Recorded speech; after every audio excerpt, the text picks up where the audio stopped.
മഞ്ഞിൻ പുതപ്പണിഞ്ഞ ഹിമവന്റെ മടിത്തട്ടിൽ സൂര്യ തേജസ് രജതദീപ്തി വലയം തീർക്കുന്നു. തുഷാര ബിന്ദുക്കൾ കൊണ്ട് സാന്ദ്രമായ കൊടും ശൈത്യക്കാറ്റ് ഹിമശൈല ഗോപുരങ്ങളിൽ നിന്നും ശക്തിയായി വീശുന്നു. അങ്ങകലെ സഗർമദ ബേസ് ക്യാമ്പ് കാണാറായി. EBC എന്ന ചുരുക്കപ്പേരിൽ അറിയപ്പെടുന്ന എവറസ്റ്റ് ബേസ് ക്യാമ്പ് സ്ഥിതി ചെയ്യുന്നത് നേപ്പാളിലെ കുംഭു പ്രദേശത്ത് സഗർമദ നാഷണൽ പാർക്കിലാണ്. സ്കൈ എന്നർത്ഥം വരുന്ന സഗറും ഹെഡ് എന്നർത്ഥം വരുന്ന മദയും ചേർത്ത് വയ്ക്കുകയാണെങ്കിൽ നേപ്പാളി ഭാഷയിൽ ഇതിനർത്ഥം the head in the great blue sky എന്നും സംസ്കൃതത്തിൽ പീക്ക് ഓഫ് ഹെവൻ എന്നൊക്കെയാണ്.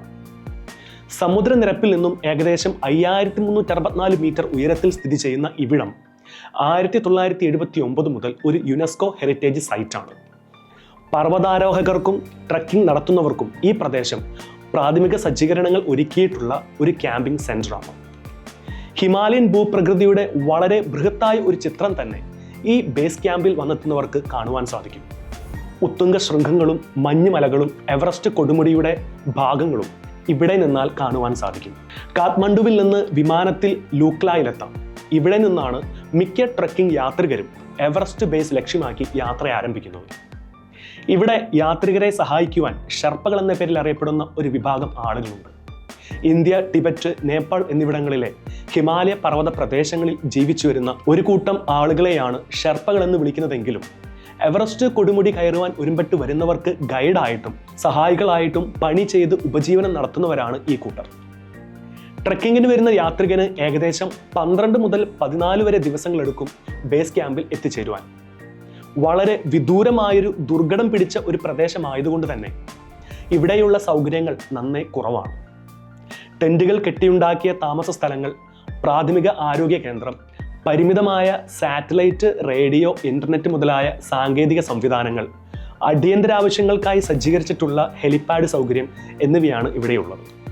പരിമിതമായ താമസ സൗകര്യമായതുകൊണ്ട് തന്നെ കൂടുതലും യാത്രികർ തിരഞ്ഞെടുക്കുന്നത് ഗോർഖ് ഷെപ്പ് എന്നറിയപ്പെടുന്ന പ്രദേശമാണ്. 1856 മൗണ്ട് എവറസ്റ്റ് ആദ്യമായി സർവേ നടത്തിയതും ലോകത്തിലെ ഏറ്റവും വലിയ കൊടുമുടിയായി പ്രഖ്യാപിച്ചത്. പീക്ക് 15 എന്ന പേരിട്ടിരുന്ന ഈ കൊടുമുടിക്കാണ് പിന്നീട് സർ ജോർജ് എവറസ്റ്റിന്റെ ബഹുമാനാർത്ഥം മൗണ്ട് എവറസ്റ്റ് എന്ന പേര് ലഭിച്ചത്. കൃത്യമായി പറഞ്ഞാൽ 1960 മുതൽക്കാണ് എവറസ്റ്റ് കൊടുമുടിയും നേപ്പാളുമെല്ലാം വിനോദയാത്രികരുടെയും പർവ്വതാരോഹകരുടെയും ഏറ്റവും പ്രധാന ആകർഷണമായി തീരുന്നത്. March, April, May, October, November മാസങ്ങളാണ് കൂടുതലും ഇവിടം ട്രെക്കിങ്ങിന് അനുയോജ്യമായിട്ടുള്ളത്.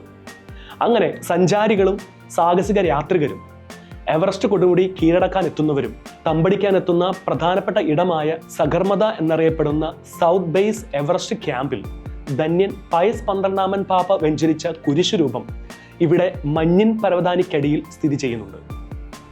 1953 മെയ് 29 എവറസ്റ്റ് കീഴടക്കിയ സർ എഡ്മണ്ട് ഹിലാരിയാണ് ബ്രിട്ടീഷ് ആർമി ഓഫീസറായ സർ ജോൺ ഹണ്ടിൽ നിന്ന് ലഭിച്ച ക്രൂസിഫിക്സ് ഇവിടെ സ്ഥാപിച്ചത്. ആംബിൾഫോർത്ത് ആബിയിലെ ഫാദർ മാർട്ടിൻ ഹെയ് OSB ആണ് പയസ് 12ാമൻ പാപ്പ വെഞ്ചരിച്ച ക്രൂശിത രൂപം സർ ജോൺ ഹണ്ടിന് കൊടുത്തത്. സമുദ്രനിരപ്പിൽ നിന്നും 5300 മീറ്ററിലധികം ഉയരമുള്ള ഇവിടെ വൈദികർ പരിശുദ്ധ കുർബാന അർപ്പിക്കുന്നത് നിങ്ങൾക്ക് സങ്കല്പിക്കാനാകുമോ? എന്നാൽ അങ്ങനെ സംഭവിച്ചിട്ടുണ്ട്. ഒന്നല്ല, പലതവണ. ആദ്യമായി ഇവിടെ ദിവ്യബലി അർപ്പിച്ചത് ഓസ്ട്രേലിയയിലെ ബ്രിസ്ബൻ അതിരൂപതയിൽ നിന്ന് വന്നെത്തിയ ഫാദർ മോർഗൻ ബാറ്റ് ആയിരുന്നു. പിന്നീട് മെയ് 2024 ഡൽഹി അതിരൂപതയിൽ നിന്നുള്ള 3 വൈദികരും ഇവിടെ വരികയും വിശുദ്ധ ബലി അർപ്പിക്കുകയും ചെയ്തിരുന്നു.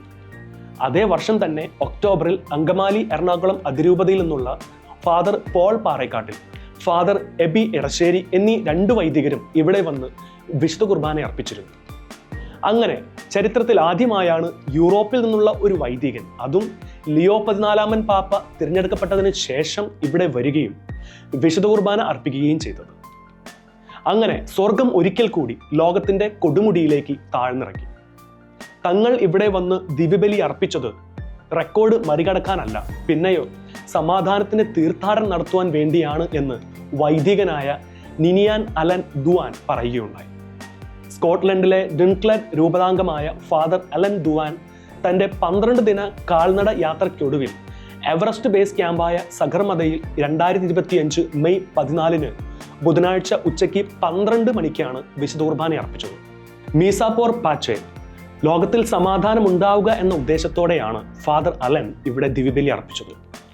അസ്വസ്ഥതകൾ നിറഞ്ഞു നിൽക്കുന്ന ഈ ലോകത്തിൽ സമാധാന രാജാവായ യേശുക്രിസ്തുവിൻ്റെ വചനമാണ് സമാധാനം ഞാൻ നിങ്ങൾക്ക് തരുന്നു, എൻ്റെ സമാധാനം നിങ്ങൾക്ക് ഞാൻ നൽകുന്നു എന്നുള്ളത്.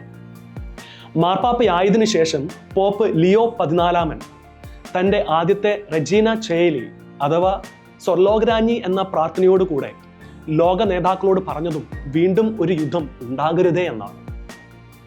ലോക സമാധാനത്തിനു വേണ്ടി അനുദിന വിശുദ്ധ കുർബാനകളിൽ പങ്കെടുത്ത് നമുക്ക് എല്ലാ ദിവസവും പ്രാർത്ഥിക്കാം.